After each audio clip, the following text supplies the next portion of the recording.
Campaigners worked right through Election Day to get people to cast their ballots. There were fears that not many of them would. Recent surveys show the voters in this city-state are growing frustrated with the process. Hong Kong is still run by a chief executive who isn't elected by the public, and a large number of residents are not buying the government's line that these legislative elections should be seen as one more step towards full democracy. If they don't come out, they will lose their right, and the Hong Kong will not be good in the future. But tens of thousands already fear that Hong Kong is not headed in the right direction. Overnight, they gathered in front of the government's central office, unhappy with the chief executive's push for controversial so-called national education classes. And this was after the government bowed to the pressure of week-long protests and backed down on its plan to make the classes mandatory.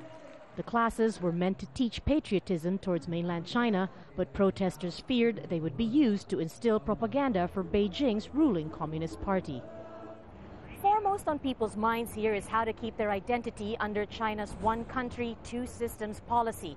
There is a plan to have all the seats of the Legislative Council and the Chief Executive up for direct voting by 2020.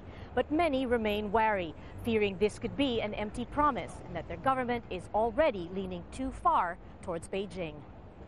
An accusation government officials say is unfair. There are 5 more seats now up for grabs by direct voting than there used to be. And those who did cast their ballots hope they will be enough to make some sort of difference. People in Hong Kong see this as either a way to demonstrate support for the government or to support the pro-democracy groups to achieve effective checks and balances against the government, and to demonstrate that people in Hong Kong still want democracy. For many here, voter turnout itself will say more about how people in Hong Kong feel about their state than the results of the vote. Marga, Ortigas, Al Jazeera, Hong Kong.